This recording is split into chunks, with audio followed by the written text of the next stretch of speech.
বৃষ্টি থামার পর খোকনের দাদা বৌদি আর পাড়ার লোক এসে দেখে খোকন সেই ফাঁকা মাঠে পড়ে। কেউ আর বেঁচে নেই। সকলে মিলে তারপর খোকনের শেষ কার্য সম্পন্ন করে। এইভাবেই কয়েক মাস কেটে গেল।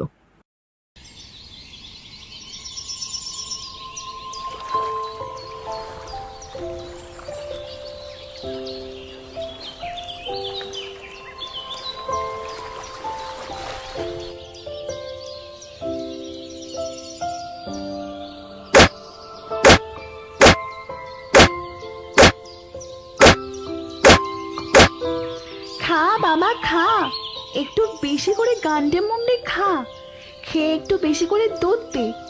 তোর খাবার জোগাড় করতে করতে কোনদিন না আমাকে যেটে খাওয়াতে হয়।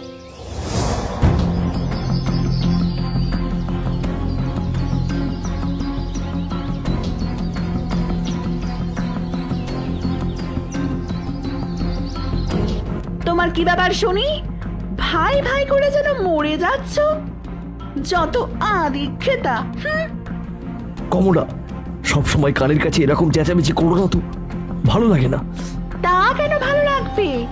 এখন তো আমার কথাতে তো লাগবেই।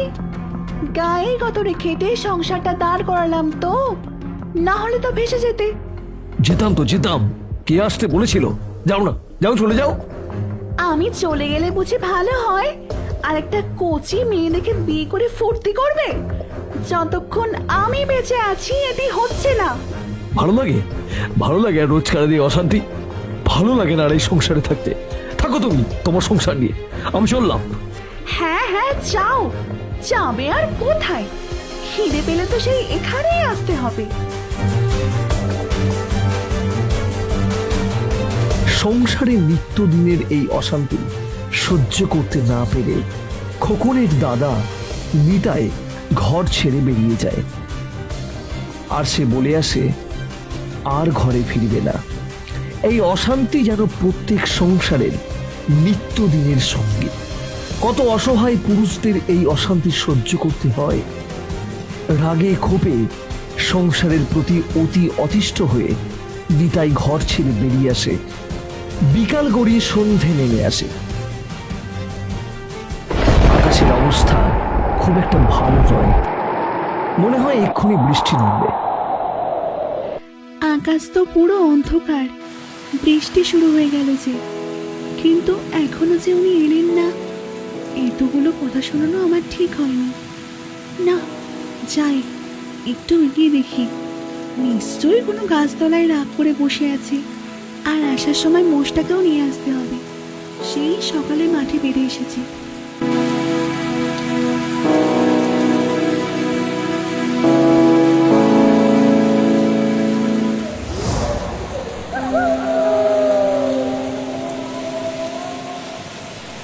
সেই সকালে রাগ করে নিতাই ঘর থেকে বেরিয়ে গেছে, এখনো বাড়ি আসেনি।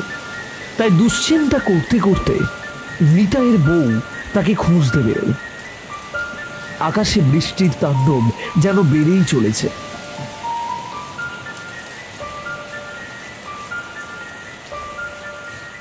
হাঁটতে হাঁটতে বউটি দেখতে পায় কেউ একজন একটি মোষ নিয়ে হেঁটে হেঁটে এদিকেই আসছে।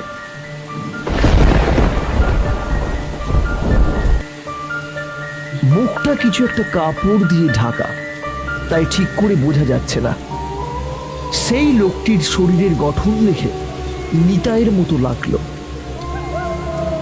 আর তাকে দেখে বউটি বলল, কি গো, তুমি নাকি? হ্যাঁ। তুমি এখনো আমার উপর রাগ করে আছো? হ্যাঁ। সত্যি আমার ভুল হয়ে গেছে গো, আমি একটু বড্ড বেশি অশান্তি করি, আর করবো না। আচ্ছা ঠিক আছে। তুমি মোষটা নিয়ে এসেছো মাঠ থেকে, ভালোই হয়েছে তাহলে, আর আমাকে যেতে হবে না। হ্যাঁ, এই নাও, তুমি নিয়ে সামনে যাও, আমি পেছনে যাচ্ছি। আচ্ছা। একটুখানি হাঁটার পর বউটি দেখতে পায় একটি গাছের তলায় নিতাই বসে আছে আর বৃষ্টিতে ভিজছে। আরে তুমি এখানে?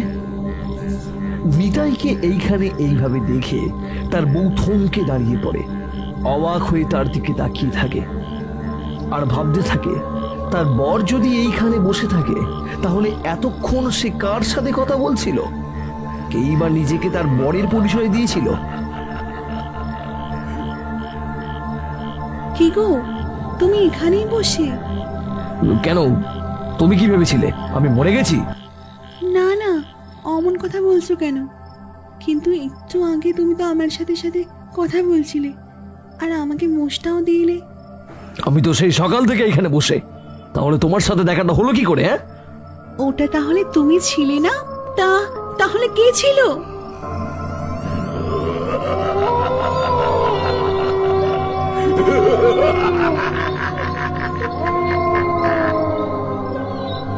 এখনো সেই লোকটি সেই গাছের তলায় দাঁড়িয়ে আছে। বউটির হাত থেকে দড়ি ছিঁড়ে মোষটি সেই লোকটির দিকে এগিয়ে যাচ্ছে। এই, তুই কে রে? তুই কে? আমার দিকে তাকা। আর তারপর যা ঘটল তা দেখে গায়ের রক্ত শূন্য হয়ে যায়। দেখে হঠাৎ করে সেই লোকটি সেই মোষের পিঠে উঠে বসে পড়ল আর সেই মোষটি এক পা করে তাদের দিকে এগিয়ে আসছে।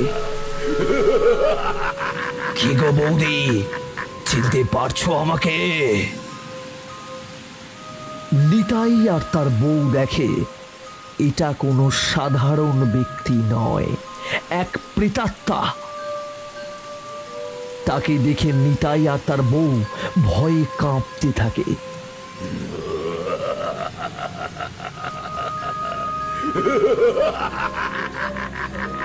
কি গো বৌদি, ভয় লাগছে?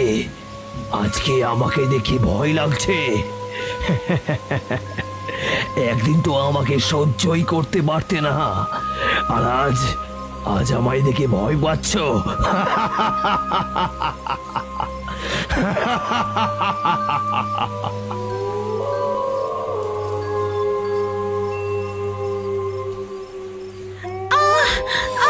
ওরে বাবা রে, ওরে বাবা!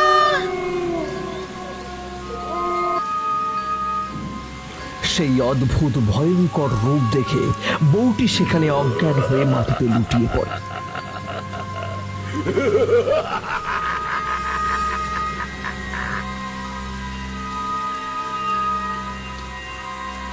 দাদা, দাদা, ভয় পাস না, আমি তোর ভাই খোকন, আমি তোর কোনো ক্ষতি করব না রে। ভাই, ভাই, তুই এখনো আমাদের মধ্যে আছিস ভাই? হ্যাঁ দাদা, কি করব বল, অকালে যে প্রাণটা গেল রে, তাই এখনো মুক্তি পাচ্ছি না আমি।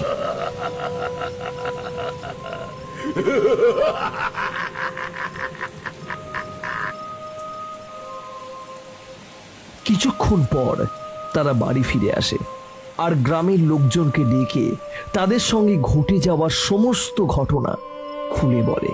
তারা এর আগে কখনো ভূত দেখেনি, তাই তার ভাইয়ের আত্মাকে এই রূপে দেখে তারা সকলে প্রচন্ড ভয় পেয়ে যায়। আর তার বৌদি নিজের ভুল বুঝতে পেরে তার ভাইয়ের জন্য শ্রাদ্ধ শান্তির আয়োজন করে।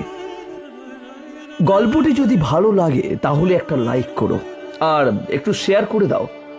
আরও এইরকম ভৌতিক সত্য ঘটনা দেখার জন্য আমাদের চ্যানেলটিকে সাবস্ক্রাইব করে আমাদের সঙ্গে থেকো। দেখা হবে পরের গল্পে। ধন্যবাদ, ভালো থাকবেন।